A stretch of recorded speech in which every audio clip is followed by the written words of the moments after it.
And the drivetrain being a little cold. The Virginia Beach Beast comes up to the line now. He's got to be 23 seconds of the Crimson Crusher in this grudge match between the monster truck and the killer tank. Mike Katz, a lot of experience out there, Margot King. He's been doing this for 2 years, literally grew up with William Towens, the gentleman who originally designed this very first and original full-wheel drive monster tank truck. They wave the flag off, and as soon as he starts, that's when the clock starts. Oh, he comes all the way around, though. He recovers very well. And here he comes up with the cars. There he is. Whoa, and the pieces of plastic and sheet metal fly up in the air as he comes around again. An almost perfect run for young Michael Katz. Perfect and explosive. Very explosive. He's going all the way around and spins again. He's going to go over him again. Look at this. Look at this kid. Wham, bam, look out. And the clocking for Katz, 20.47 seconds.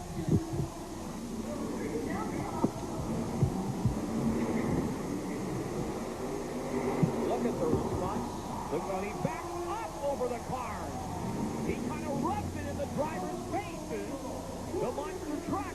Well, they're rolling out the military now. This is the Gator with George Cole behind the wheel against the Virginia Beach Beast. William Powers driving that one. The Gator's an interesting truck. It's a 77 Chevy, but got a little bit of camouflage on it, too. Well, it definitely has that. It is a military tank driveline under it. Has a big 454 cubic inch motor setting in the back of it, as does the Virginia Beach Beast. Now, the winner of this one will go up against the winner in the rubber-tired monster truck race.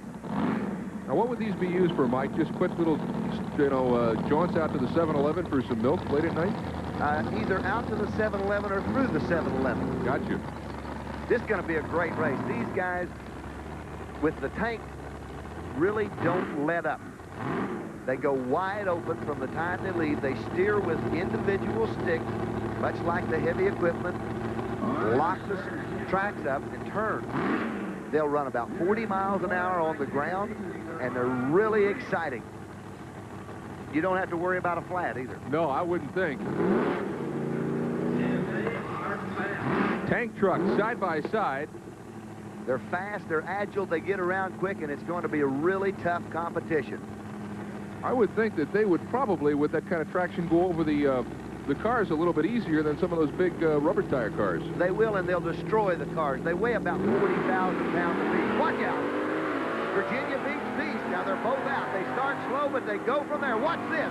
Never let up. The Gator over the top. It is close. The Beast is right beside him. Now they make the turn. This is very critical because they're side by side. Look at them. The race is wide open. They're not going to let up. I believe the Beast has got a little bit of a lead. The Gator is really coming on strong. The winner is going to be right here at home plate as they make the turn and head for the chute. Who's it going to be? They're side by side. It's the Beast. The Beast is in the lead. The Beast loses control. The Beast loses control. And let's wait on a winner. Whoa! Oh, my goodness. And they meet for a friendly visitation on the finish line. The crowd loves it. And what a finish. Oh. The Beast is wide open. He is really flying. Look at the parts come off the cars. Now, he loses control. He gets it sideways. He brings it back around. And when he does that, he's back on the throttle all the way. At that time, about that time, here comes the Gator. They're both there at same place, same time, and it's hello. They gave it to the Gator. The Gator. The Gator takes that one. Now back around and is just waiting for his opponent to show. As you can see, an absolute packed house here tonight, literally up to the rafters with race fans at this U.S. Auto Association Championship event. And here comes Andy Brass in the Ford four-wheeler taking on the Chevrolet-powered tank. When the crowd are on their feet, too, you can just hear them. They love this kind of competition. Well, rightfully so. Like we said, this is the original Monster four-wheeler against the original Monster tank. The two machines that started two different segments of the same motorsport. flagman has them lined up, ready to drop the green. There we go. And we're underway in the championship battle here at the New Orleans Superdome for this U.S. Hobbit Association Championship title. Andy Brass takes the turn a little wide with Bigfoot. Now gets back on the throttle. Here comes Cats in the tank. Side by side, Bigfoot by a full truck length. I'll tell you what, that was driving by Andy Brass. He took that first turn too wide and still came back to make up the difference. Well, like they say, what Ford stands for, first on race day. In this particular case, it's absolutely true. As Cats goes down to beat by about one full truck length, you can see Andy Brass already waving to the Bigfoot fans. They are thrilled with that one. Now, it looked like Cats' run was perfect in every respect, and very seldom can a four-wheeler outrun straight against the clock one of these tank machines. He lands hard in the center of the cars, but remember, he's not getting the air that the four-wheelers are. Comes out of the cars fine. It looked like just about a perfect run. He gets thrown around a little bit in there, but we can see a lot of smoke out of the end. That may have indicated problem. In fact, there's Cats looking back at the motor behind him. So apparently there was a problem with the power plant. Now watch Andy Brass's last hit. At this point, just going to clear these cars and get over that finish line in the air. There's the win, and here's the landing right after it. Beautiful, smooth landing. A little bit of a bounce, wheels up for the fans as Bigfoot comes back down to earth. Once again, a champion. Bigfoot driving away for the victory. And I'll tell you, after 14 years, that big blue Ford of Bob Chandler's is still on top. I mean, the people out there, just like monster trucks, they're neat. I always thought they were the neatest thing since I was a little kid. And, but they've been around for a long time. You know, and the public, they're just striving for something new. You know, they want something new and that can get wilder and crazier. William Towens admits his inspiration for a wild new truck came from an off-road magazine cartoon. They had a little truck sit on top of a tank, but the tank, it still had the gun and everything on it. But I just saw the idea putting a body, you know, on a tank bottom.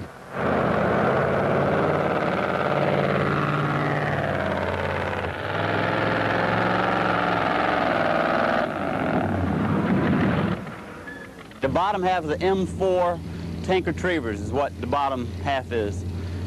They were made back in about 1942 to use them in World War II.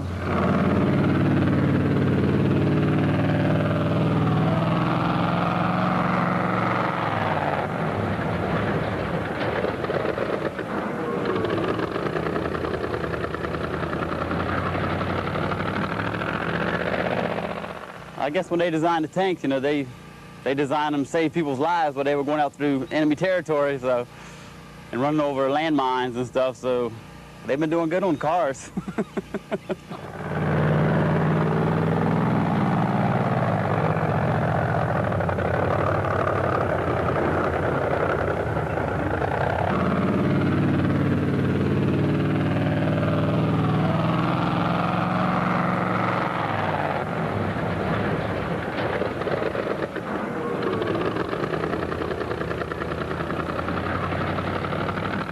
It ain't that top heavy. It has no weight up top. So you can get pretty squirrely with it and feel relaxed the whole time you're looking dangerous. It ain't really dangerous.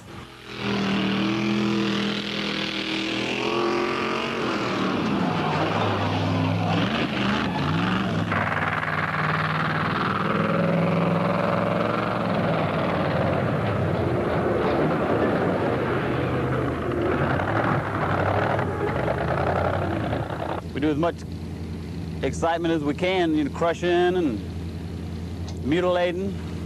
Anything that looks exciting and dangerous.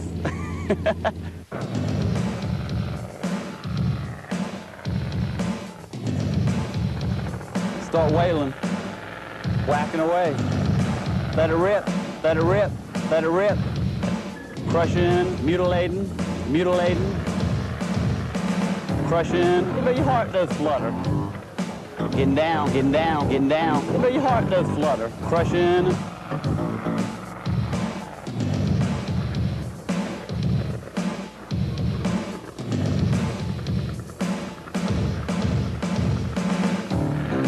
Start wailing, mutilating.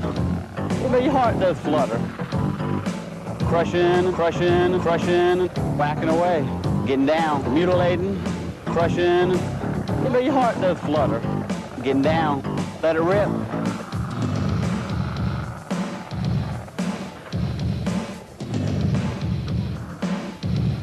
this is like living a dream. I mean, they're paying me to come play.